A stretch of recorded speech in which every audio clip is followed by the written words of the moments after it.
বাবারে, কি অন্ধকার! অনেকটা রাত হয়ে গেল। শহর থেকে আসতে এত দেরি হয়ে যাবে ভাবতেই পারিনি।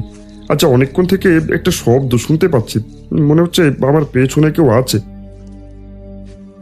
শুকনো পাতার খসখসে আওয়াজ শুনে চারদিকে ভালো করে তাকায় রমেন। পাশের দিকে তাকিয়ে চমকে ওঠে।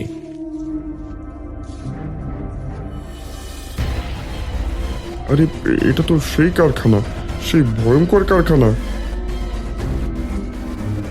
চোখের সামনেই ভগ্নপ্রায় কারখানাটা হঠাৎ করে দাউ দাউ করে জ্বলতে থাকে, আর সেখান থেকে বেরিয়ে আসে এক আর্তনাদ। বাঁচাও, বাঁচাও, আমাদের বাঁচাও! কে কোথায় আছো? কে কোথায় আছো? আমাদের বাঁচাও! বাঁচাও, বাঁচাও, আমাদের বাঁচাও! কে কোথায় আছো? বাঁচাও! এসব আমি কি দেখছি? আমি পালাই, প্রাণ থাকতে পালাই। দৌড়তে শুরু করে রমেন।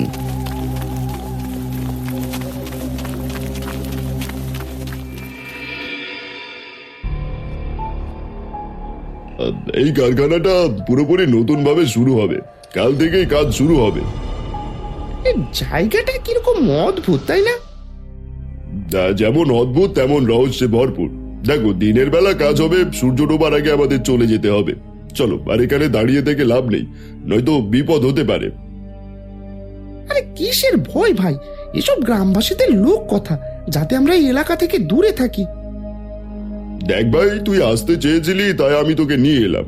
এত রাতে কিন্তু এখানে থাকাটা ঠিক হবে না। চল চল বলছি, চল।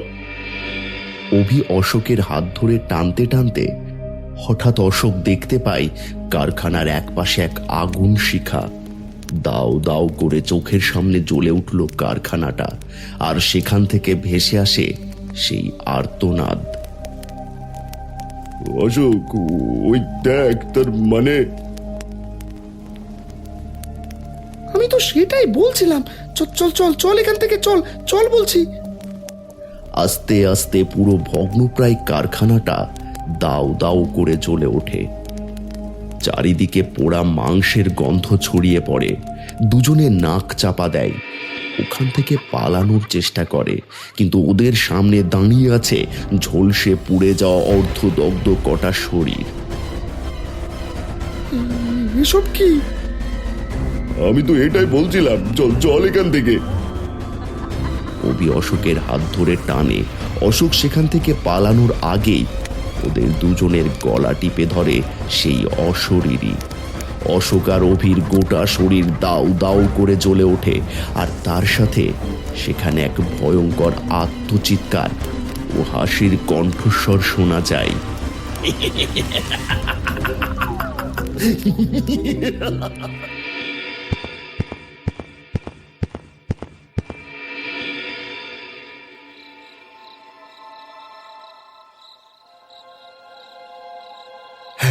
বাবা, শহর থেকে এত দূরে একটা কারখানা। আস্তে আস্তে সন্ধে হয়ে গেল। এখন গাড়ি কোথায় পাই?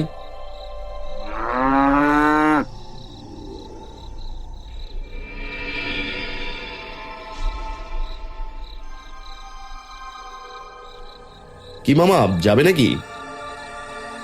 কোথায় যাবেন? আমি যাব সেই ঝলসে যাওয়া কারখানায়।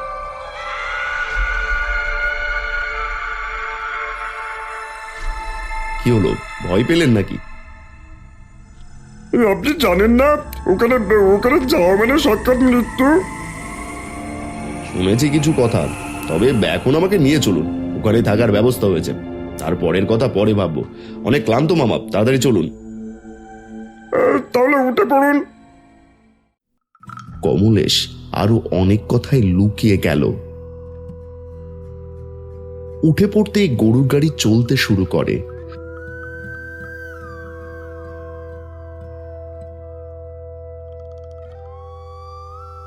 কমলেশ গাড়ি থেকে নামলো। ঝলসে যাওয়া কারখানার পাশেই একটা ছোট্ট ঘরে কমলেশ প্রবেশ করলো। ঘরের ভেতরে প্রবেশ করেই অনেক ধকল হয়েছে, কাল সকাল থেকে আবার কাজে লাগতে হবে।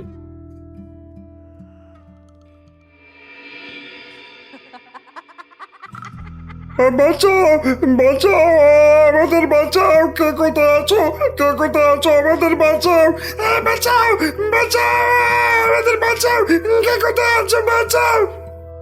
রাত তখন 12টা। কমলেশ শুয়েছিল। এক ভয়ঙ্কর চিৎকারে তার ঘুম ভেঙে যায়। ঘরের বাইরে বেরিয়ে আসে, দেখে দুজন গ্রামবাসী হ্যারিকেন হাতে এগিয়ে আসছে তার দিকে।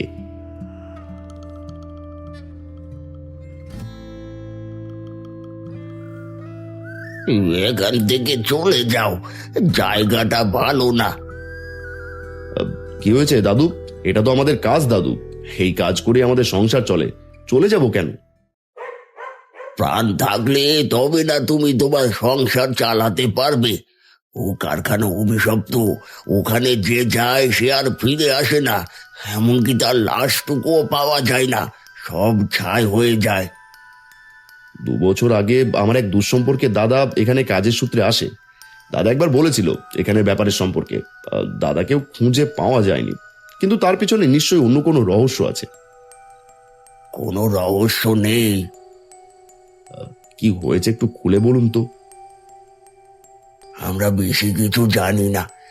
এখানে একটা কারখানা ছিল যেখানে খাবারের বিভিন্ন রকম জিনিস তৈরি হতো, যেটাকে তোমরা তোমাদের শহরের কথায় প্যাকেট খাবার বলো। সেই খাবারের গোডাউন একবার বীভৎস রকম ভাবে আগুন লাগে। সত্যি কথা বলতে গ্রাম থেকে অনেক দূরে ফাঁকা জায়গায় এই গোডাউন ছিল।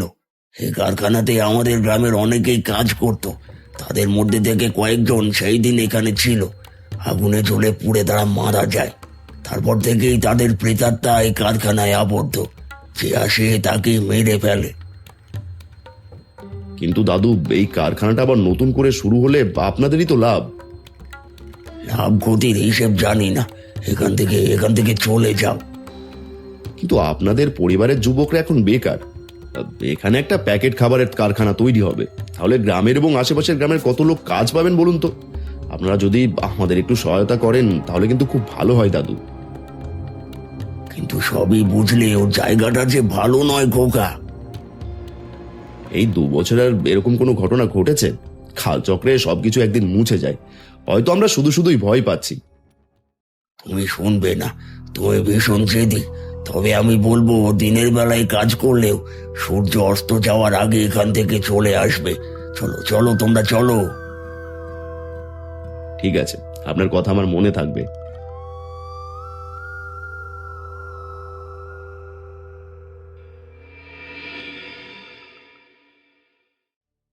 গ্রামবাসীরা চলে গেলেই কমলেশের মনে সন্দেহ জাগে। সে হাতে টর্চ নিয়ে বেরিয়ে পড়ে সেই কারখানার উদ্দেশ্যে। কমলেশ চারিদিকে খুব ভালো করে দেখছিল। আগেই শুনেছিল অনেক কর্মচারী কাজ করতে চাইছে না। কর্মচারীরা এই গ্রামের কথা শুনে আতঙ্কিত। তাই সে আজকে এসে এবং ফিরে গিয়ে প্রমাণ করে দেবে এখানে কিছুই হয়নি, সব গ্রামবাসীদের বানানো গল্প। ওই ওই জ্বলন্ত চোখ, ওটা কি? ইটের ওপার থেকে বেরিয়ে আসে 4 পায়ে একটা জন্তু, কালো রঙের একটা কুকুর। তাকে দেখে কমলেশ হেসে ওঠে। গ্রামের সরল সাদাসিধে লোকগুলো এমনি এমনি ভয় পাচ্ছিল। নিজের মনেই হেসে ওঠে কমলেশ। আবারও কারখানার ভেতর প্রবেশ করে। হঠাৎ করে বাতাস ভারী হয়ে ওঠে, একটা পচা গন্ধ পাওয়া যায়, আর মাংস পোড়ার গন্ধ। চারিদিকে ছায়া আকারে পড়ে আছে সম্পূর্ণ কারখানার ভেতরের অংশ। এরকম অদ্ভুত গন্ধ হঠাৎ করে কোথা থেকে এলো? হঠাৎ করে কমলেশের চোখের সামনে সবকিছু পাল্টে যায়। কমলেশ দেখে চোখের সামনে দাঁড়িয়ে আছে গ্রামবাসীরা।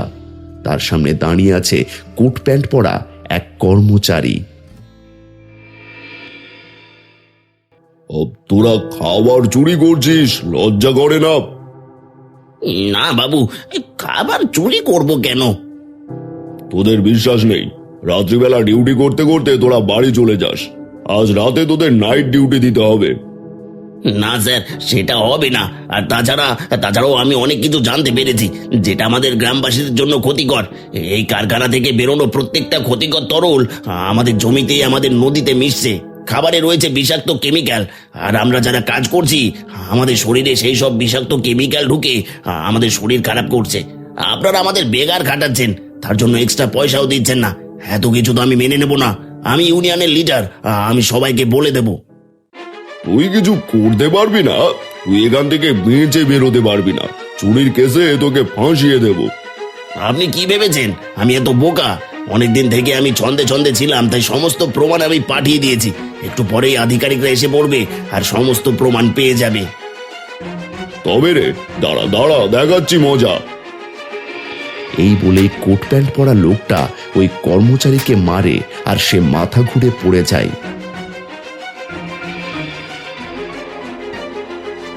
তারপর বেরিয়ে সে কারখানার চারিদিকে কেরোসিন ঢেলে দেয় আর আগুন ধরিয়ে দেয়। ভেতর থেকে বেরিয়ে আসে একজনের আত্মচিৎকার। বাঁচাও, বাঁচাও, আমাদের বাঁচাও, কে কোথায় আছো, কে কোথায় আছো, আমাদের বাঁচাও, বাঁচাও, বাঁচাও, আমাদের বাঁচাও, কে কোথায় আছো, বাঁচাও।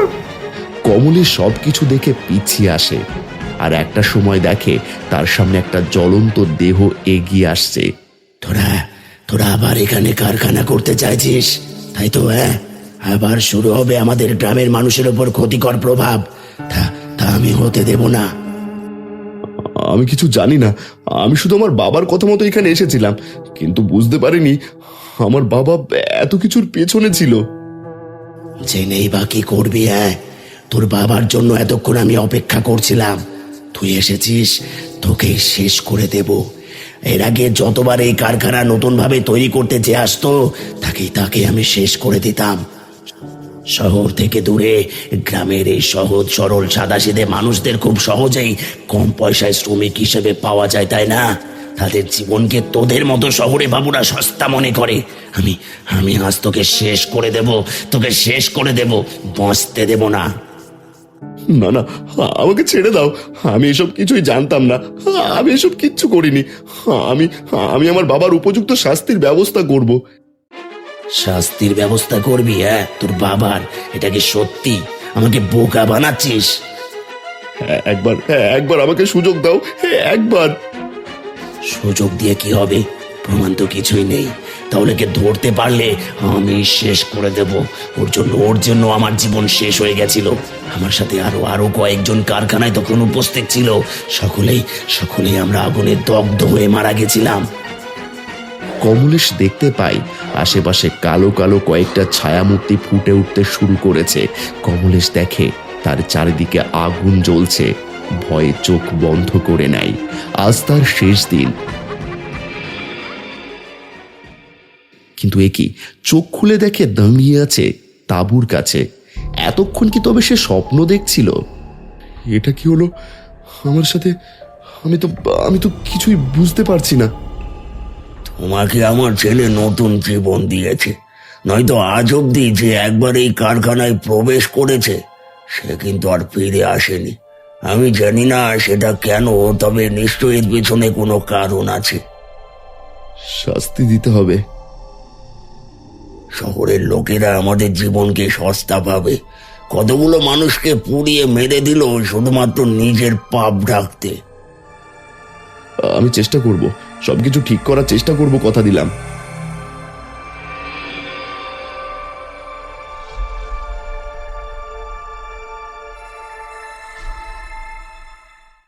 সবই তো শুনলে বাবা, তুমি কি করবে ভাবছো? বুঝতে পেরেছি, তবে কিছু নথি এখনো পুরনো অফিসের ওই লকারের মধ্যে থাকতে পারে। ওটা একবার দেখি, তারপর আমরা নতুন করে আবার কারখানা শুরু করতেই পারি। তুমি এখানে এত ভোরবেলা এসেছো, কেউ জানতে পারেনি? আমার মনে হয় আমাদের রাতের অন্ধকারে যাওয়া উচিত। কোনো ক্ষতি হবে না, কারণ আমি আছি বাবা। আমি গিয়েছিলাম কারখানায়, আমি তো ফিরে এসেছি। রাতের অন্ধকারে কমলেশের বাবা ঘরের ভেতর প্রবেশ করে। এই সেই প্রমাণ, এগুলো আমাদের মিটিয়ে দিতে হবে। কমলেশের মুখে একটা হাসি ফুটে ওঠে। হঠাৎ করে চারপাশটা কিরকম একটা বাতাস বইতে শুরু করে। পোড়া মাংসের তীব্র গন্ধে ভরে যায় জায়গা। কালো কালো কিছু ছায়ামূর্তি হঠাৎ করে ওদের ঘিরে ধরে। এগুলো কি বাবা? তুই যে বলেছিলিস এখানে আর কিছু নেই, আর তুই এখান থেকে ফিরে গেছিলিস। হ্যাঁ বাবা, আমি এখান থেকে ফিরে গেছিলাম অবশ্যই, কিন্তু আমি কথা দিয়েছিলাম আসল দোষীকে শাস্তি দেব। তুমি যেটা করেছো সম্পূর্ণ ভুল করেছো। এই কারখানা আবারও তৈরি হবে গ্রামের মানুষের ভালোর জন্য, তবে এবার আর তোমার কথা মতো নয়, সবকিছু হবে সরকারি নতুন আইন এবং আমার কথা মতো।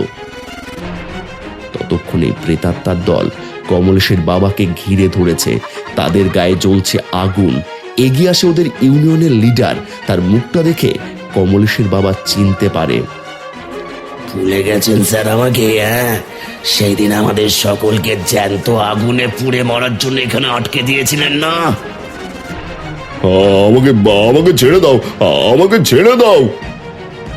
শাস্তি শাস্তি আপনাকে পেতেই হবে, পেতেই হবে।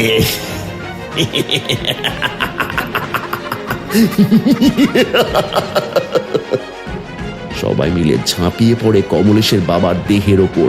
তার গলা থেকে বেরিয়ে আসে এক ভয়ঙ্কর আত্মচিৎকার। বাঁচাও, বাঁচাও, আমাদের বাঁচাও, কে কোথায় আছো?